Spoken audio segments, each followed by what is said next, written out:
Welcome to Choice Classic Radio, where we bring to you the greatest old-time radio shows. Like us on Facebook, subscribe to us on YouTube, and thank you for donating at choiceclassicradio.com.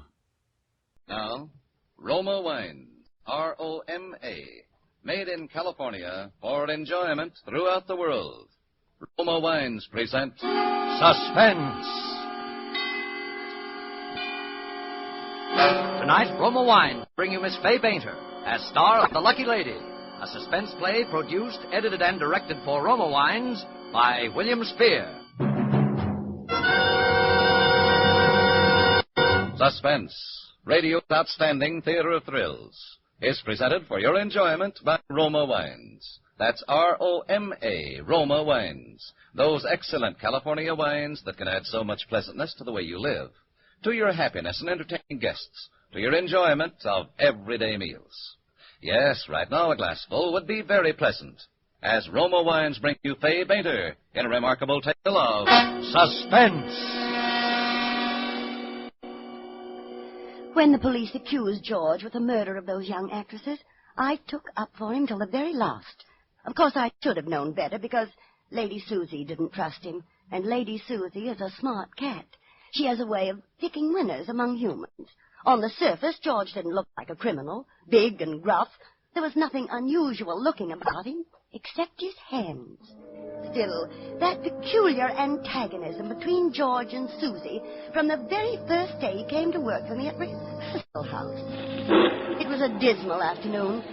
The rain had been pouring steadily for hours, and in the unreal half-light of the old brownstone parlor, those blunt, twitching fingers seemed grotesquely alive with evil.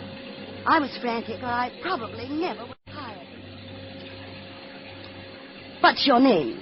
George. George? George Smith. Married? My wife's dead. Oh. Any children? One, a girl. Where is she? Dead. Oh? I don't talk about it, Mom, ever. I see. Any references? No, but I'm a good worker. Goodness knows that's what I need. You'd want me to stay on the place? Oh, yes, indeed. There's a small room down in the cellar that our last handyman used before he went to the munitions factory. It's quite comfortable. Come along, I'll show it to you. You showing me the room? This means I'm hired? Well, for a while at least. Of course, I don't like your not having references, but with the men's shortage... You'll regret hiring me, Mom. Well, in a girls' boarding house, we just do need a man for the heavy work. There's always a furnace to tend to. Only girls live here? Young actresses. I was one myself years ago. Actresses? Yes, poor dears. They don't have an easy time. That's why I opened this boarding house, just to help them out as much as I can. Actresses? Pretty ones? Here's the door to the cellar. Now, watch your step. Anybody home but you? Just me and Susie. No, you don't have to take my arm. Just hold on to the railing. It's a cat! A cat! Get away! Get away! Stop kicking my cat! Devil strike! Stop it, I say! Susie, come here! Mr. Smith, what do you mean? I'm sorry. I never liked cats. They bring me trouble. Then obviously you're not the one for the job. But I gotta have this job. Not if you're going to treat my cat that way. Why, this whole house revolves around Lady Susie. Lady what? Lady Susie, my cat. The girls here at the house call her Lucky Lady Susie. A cat lucky? She's brought luck to many an actress right here in this house. Why, the girls regard her as some people do a rabbit's foot or a luck charm. She's a tradition. Well, if she's that important, we'll get along. Won't we, Kitty? Nice, Kitty.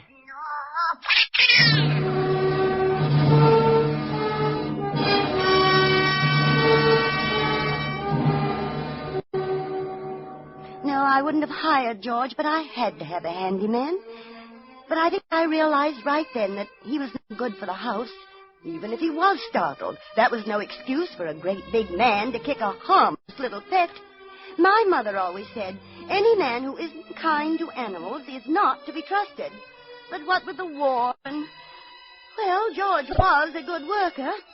However, he and Lady Susie never did get along. Odd, too, because she was friendly with everybody. by strange coincidence, girls that she'd scratched in a playful mood had achieved fame in the theater soon afterwards. So lucky Lady Susie was pampered and coaxed by the young hopefuls at rehearsal house. The girls usually stopped by my parlor for tea every afternoon before going up to their rooms to change. Of course, Lady Susie was always here. More tea, Alice? No thanks, Miss Flynn. You, Jane? Half a cup, please. You may get me out of this blue mood. Here you are, Jane. And your usual cream. Thanks. Come here, Susie, and sit on my lap. Oh, if you just bring me a little luck. Now, Jane. Oh, I'll never get anywhere in the theater. Just keep on plugging, dear. You'll make it. Did anybody hear how Diane came out with a reading? Well, she should be home any minute now. Poor dear, she's worked so long for a break. Well, haven't we all? Oh, but Diane will get along. I'm sure of it. Well, she got the good luck token from Lady Susie last week. Girls, you darling. Diane! I made it. Oh, I got the part. no, dear. Now tell us all about it. But all because of Miss Flynn, the guardian angel of struggling young actresses. Who feeds us 3 meals a day and never submits the bill. And has the most wonderful cat in the world. Susie, you know, don't you, that you're making me a famous actress? Now, Diane, Susie just gives you confidence in yourself.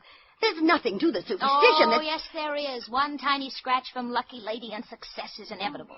Why, only last week she scratched Diane, and now look. She'll be a star overnight. Oh, yes. Well, I think it... I'm very happy for you, Diane. Thanks. Oh, Susie, why don't you scratch me? Just a tiny scratch here on my hand. Oh, Here's your tea, Diane. This part, oh, thanks. Fire feels good on a day like today. Come here, Lady Susie, let me tell you about my part. What's wrong with Lady Susie. Just keep talking, girls, until I get over to the door. I've got to tell you, it's the most... I thought so. George, what are you doing up here? I come up to see if you wanted more wood on the fire. Why didn't you knock? I was going to, then I heard Miss Diane talking.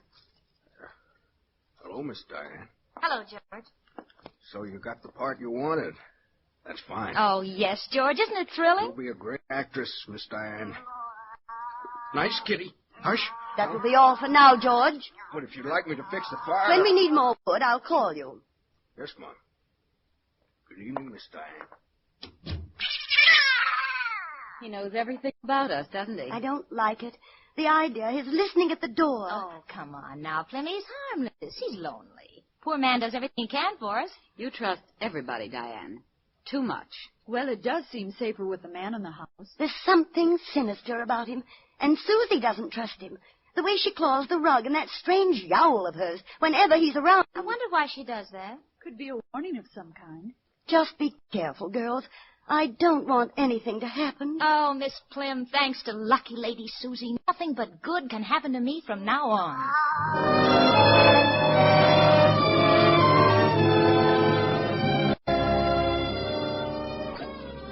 Diane did become a success. The play was a hit, and overnight her fame had spread from Broadway to Hollywood. There were radio contracts, movie offices, magazine spreads. Diane was the toast of the hour. Lady Susie was enjoying her share of the fame, too. But Diane's press agent knew the value of a good story. He played up the superstition of Susie's ability to pick a winner. Diane and Lady Lucky had pictures taken together.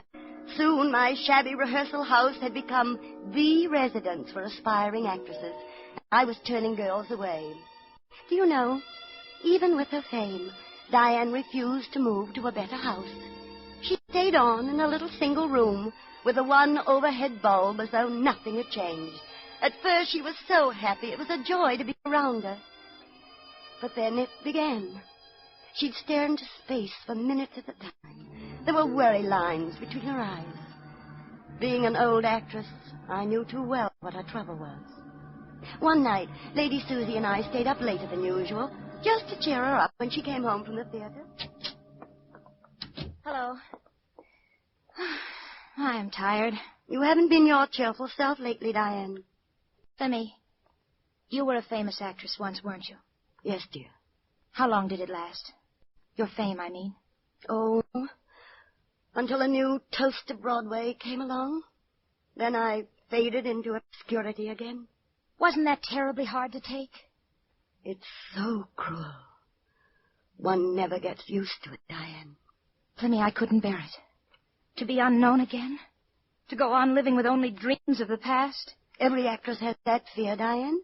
But don't worry, darling. Perhaps... I won't. Oh, well, I guess I'll go upstairs now. Why don't you take Susie upstairs with you? She's good company. Oh, Miss Plym, you think of everything. Susie's just what I need. Now, don't you worry your pretty head about the future, dear. It'll take care of itself. Good night, Miss Plym. Good night, Diane.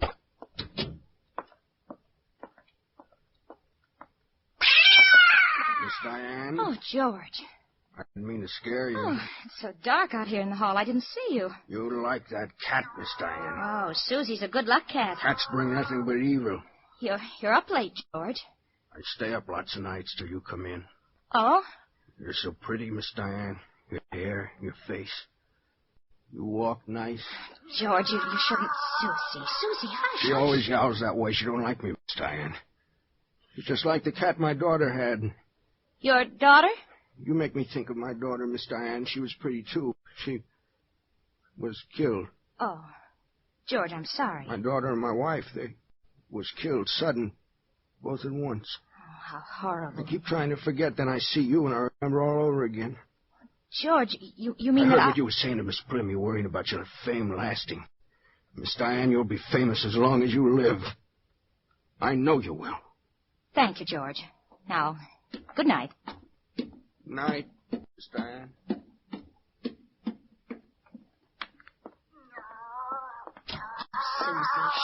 Susie, be quiet. Why are you so afraid of George?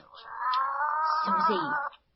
Oh, heavens. Susie, the light bulb's burned out. Oh, dear. Miss Plym? Oh, Miss Plym? Yes, darling? The bulb's burned out and it's awfully dark up here. What'll I do? Oh, that's a shame, Diane.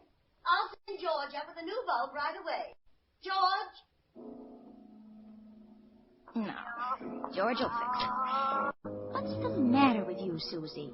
I thought cats could see in the dark. All right. Let's go over by the window. Some light from the street lamp over there. There we are. Now, this is better, huh, Susie? I wish George would hurry with that light. Susie, what's the trouble? Kitty, what? Who's there? George? Susie, hold still. You're scratching me. George? George, I know you're in this room. George. Let go of me!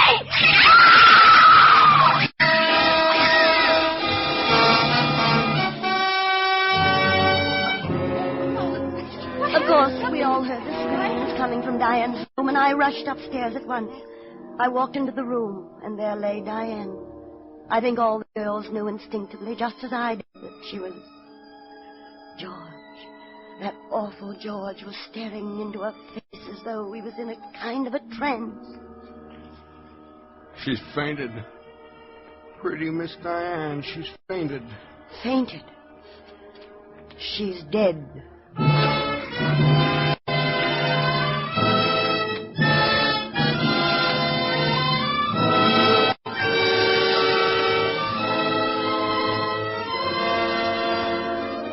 For Suspense, Roma Wines are bringing you as star Fay Bainter in The Lucky Lady by Ruth Bartlett Demick.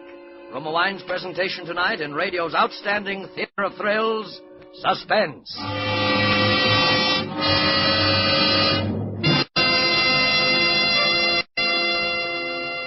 Between the acts of Suspense, this is Truman Bradley for Roma Wines. Americans from coast to coast know how simple, inexpensive, and pleasureful entertaining can be when Roma Muscatel is served. If you've never enjoyed this rich, golden Roma wine, by all means try Roma Muscatel with cake, nuts, or any tasty snack the next time you have guests. You'll find Roma Muscatel ideal for low-cost entertaining, a taste delight with desserts, too. Yes, for only pennies a glass, about the cost of a soft drink. Roma Muscatel brings you the distinctive fragrance, the warming taste richness of the world-famous Muscat grape. With Roma Muscatel, you enjoy all the taste luxury, the goodness of true wine, crushed from luscious, tender grapes, grown in California's finest vineyards. Then, carefully, unhurriedly, guided to mellow perfection by Roma's master vintners. Bottled at the winery to bring you unvarying goodness always. Enjoy Roma Muscatel tomorrow, now at the lowest prices in years. Insist on Roma, R-O-M-A, Roma wine. Discover for yourself why more Americans enjoy Roma than any other wine. And now Roma Wines bring back to our Hollywood soundstage Fay Bainter, who, as Miss Leonora Plim in The Lucky Lady, continues a narrative well calculated to keep you in suspense.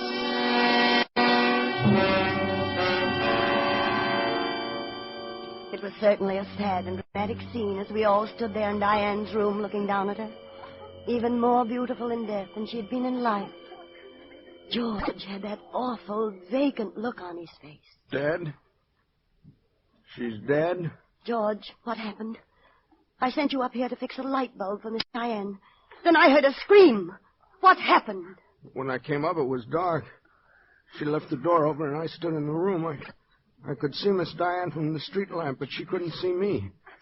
She was talking to the cat. I didn't mean to hurt her. The light was shining on her pretty hair. I just tried to touch it. Now she's dead. Pretty Miss Diane.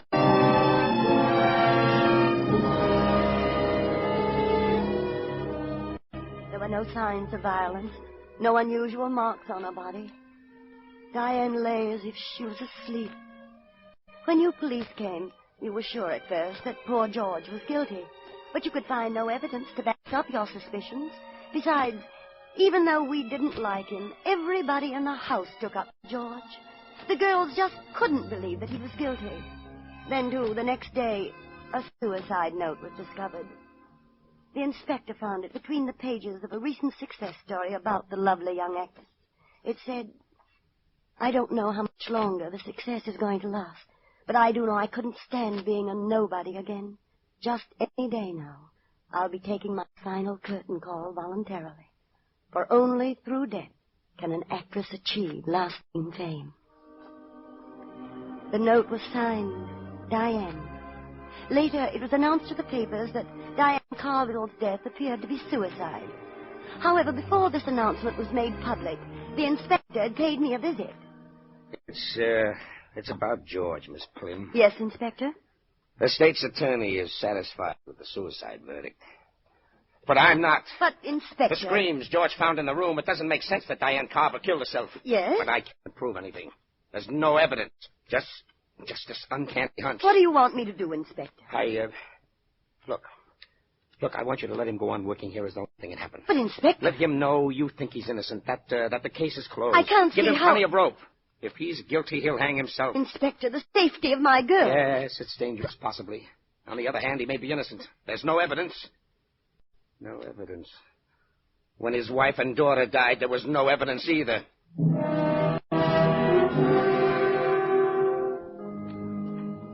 On the very day that George came back to work, Jane, the young actress I've told you about before, came running into the parlor, all out of breath. Why, Jane! I got it. I'm set the guilt. Janie, oh, sit down, dear. Have a cup of tea, then tell me all about it. Well, the part in the play. And Elliot Nugent said that... Oh, Lady Susie, you wonderful creature. Lady Susie? Yes, last night. Look, here on my arm. But you didn't say anything about it. I didn't tell anybody. Oh, I've been trying so long that I couldn't be sure even Lucky Lady could change my luck. But she did. Well, of course, the cat had nothing to do with it, dear. You believe she charmed you, and you probably read better than you'd ever read before. Yes, George? I was passing in the hall, and I heard what Miss Jane said. I'm glad for you, Miss Jane. Thank you, George. Now you'll be a famous actress, like Miss Diane. George. Excuse me, Mom.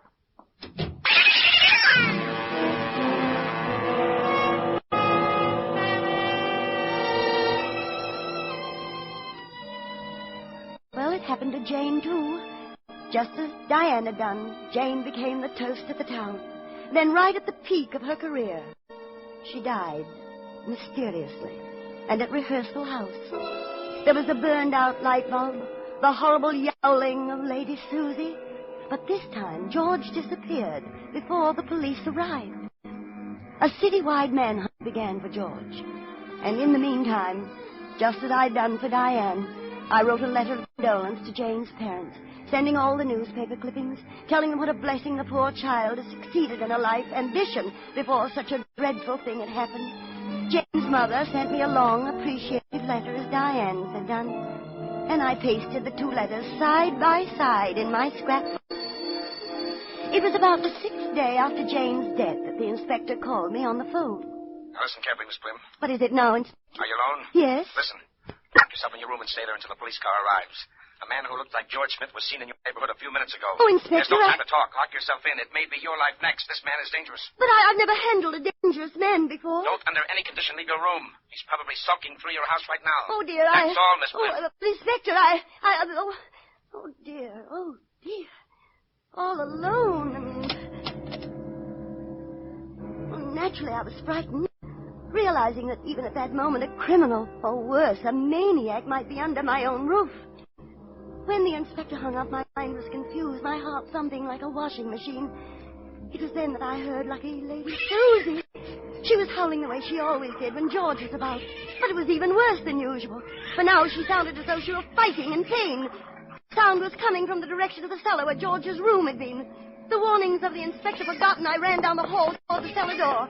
All I could think of was that my poor little cat was probably being tortured. Susie! Lady Susie! Susie! I opened the cellar door, and I stood there weak and chilly all over. For there was George, angry as I'd never seen him. With his big hands, he was trying to push poor Lady Susie into the furnace. She was writhing and scratching with all her might. You're mad. Maybe this is the first man that came to this house. You brought nothing but bad luck. You made everybody mistrust me. George! George, drop that cat this instant. Miss Graham. George, I'm ashamed of you. Poor little Lady Susie. Oh, you poor little pet. Come here, kitty. There.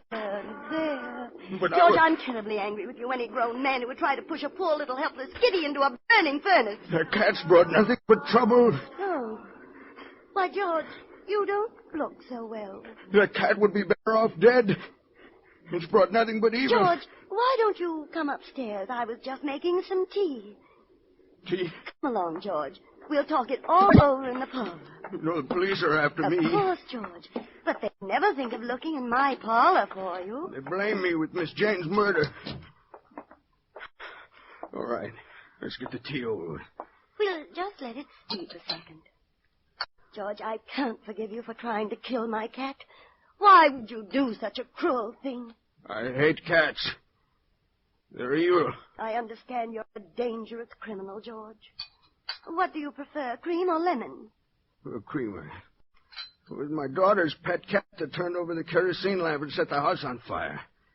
My wife and daughter were burned. I got the blame. There's your tea. Nice hot cup. Just the same, George, you shouldn't have mistreated Lady Susie. I'm going to turn you over to the police, you know. How's your tea? It's bitter, Mom. I don't like tea. No, don't turn me in, Mom. I tell you, I gotta get that cat. She got me in all this trouble. Drink your tea, George.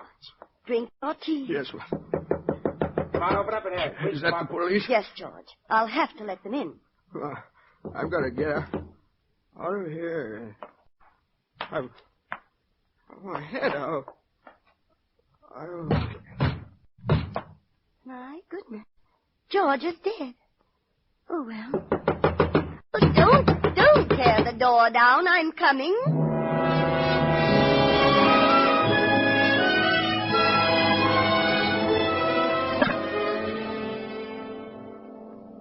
So you killed him, eh, Miss Plim? Why, yes. You said he was a dangerous criminal, so How, Miss Plim? A little potassium bichloride in his tea. What? He thought it was sugar. Potassium? That's what I used for the girls, you know, Diane and Jane. What? You mean you murdered them? I gave them lasting fame. You what? Their names will remain in the history of the American theater forever, because they died at the peak of their success. That's what they both wanted. But the suicide notes. Oh, I wrote those, of course. You see, all these years I've suffered the tortures of being a has-been, an actress who's no longer wanted. I didn't want those lovely girls to suffer. But How? The poison. When the time was right, I put chloride under Lady Susie's claws and sent her up to their rooms with them. That was perfectly natural, as the girls loved her so much anyway. The burned-out bulb was my idea, too. You see, when George went in to fix the light, he'd frighten Susie. Then she'd scratch the girls. The poison would take effect almost immediately. I kept telling you George was innocent. But after Miss all... Flynn. No, you were right about George. I never should have trusted him. Wasn't it dreadful what that horrible man tried to do to my cat?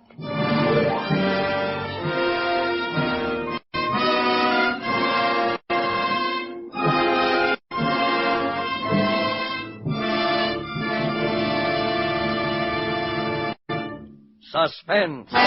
Presented by Roma Wines, R-O-M-A, made in California for enjoyment throughout the world.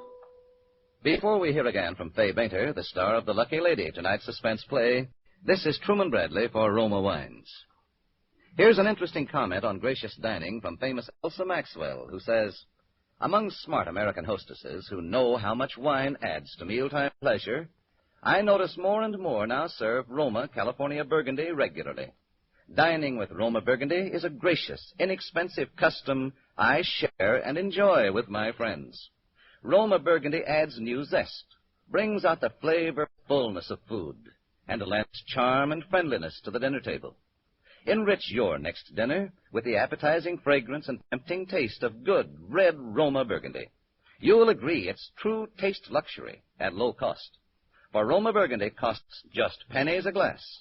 So much for so little, because Roma is America's first choice wine.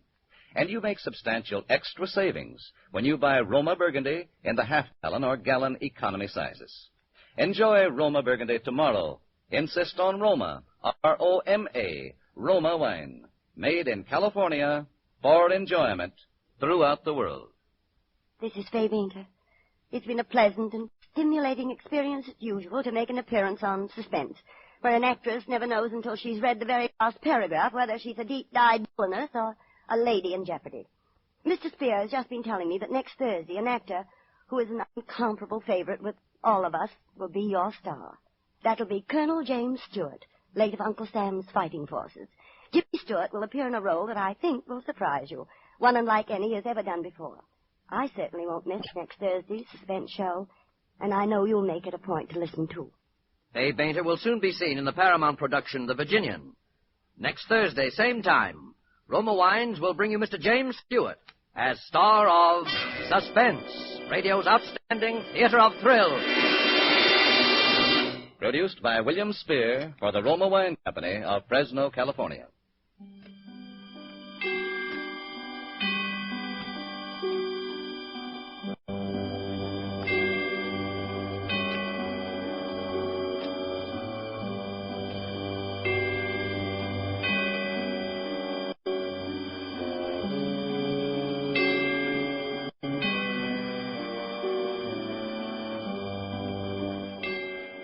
Suspense is broadcast from coast to coast and by short wave to our men and women of the armed forces overseas through Armed Forces Radio. This is CBS, the Columbia Broadcasting System.